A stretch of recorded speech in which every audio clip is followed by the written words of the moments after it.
নির্যাতনের বিভীষিকা মুছে ফেলে নতুন উদ্যমে জীবন শুরু করেছেন যে নারী মোসাম্মদ মর্জিনা। পিতা বাবুল, মাতা রহিমা খাতুন।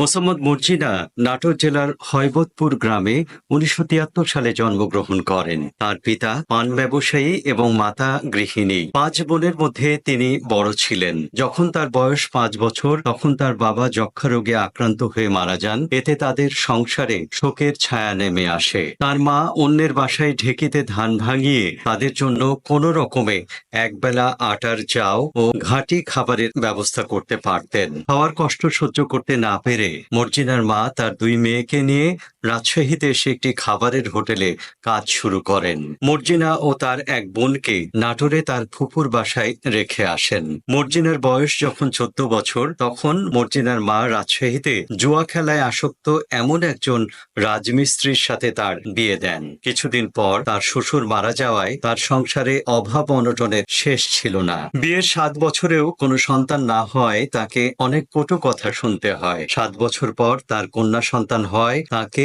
আরো নির্যাতনের শিকার হতে হয়। হেরোইনের নেশায় আসক্ত তার স্বামী কোনো আয় রোজগার করত না। মর্জিনা মানুষের বাসায় কাজ করে দৈনিক ২০ টাকা পেতেন, সেটিও স্বামী নিয়ে যেত। টাকা না দিলে তাকে আরো বেশি নির্যাতন করত। নির্যাতনের ফলে একবার তার হাত ভেঙে যায়। সেই সময় দ্বিতীয় সন্তান গর্ভে ছিল। তখন তিনি তার মায়ের বাসায় চলে যান এবং একটি পুত্র সন্তানের জন্ম দেন। ছেলেকে পেয়ে তার স্বামী কিছুদিন মর্জিনার সাথে ভালো আচরণ করে পরবর্তীতে সে আবারও আগের মতো মর্জিনাকে নির্যাতন করতে থাকে।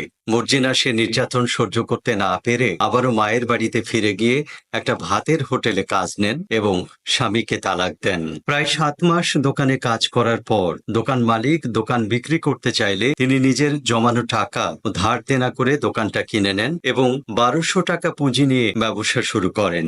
দৈনিক গড়ে ৩ থেকে ৪০০ টাকা লাভ হতো। বর্তমানে দৈনিক ২০,০০০ টাকা বিনিয়োগ করে প্রায় ৪ থেকে ৫,০০০ টাকা লাভ হয়। রাজশাহী নিউ মার্কেটের প্রায় সকল দোকানদার তার হোটেলের নিয়মিত ক্রেতা। ছেলে মেয়ে দুজনকে উচ্চশিক্ষায় শিক্ষিত করেছেন। ছেলে বিএসসি ইঞ্জিনিয়ারিং এবং মেয়ে ডিপ্লোমা ইঞ্জিনিয়ার। নিজ আয় থেকে রাজশাহী শহরের ২ জায়গায় তিনি জমি ক্রয় করেছেন। তিনি সকল প্রতিবন্ধকতাকে মোকাবেলা করে নিজেকে প্রতিষ্ঠিত করেছেন।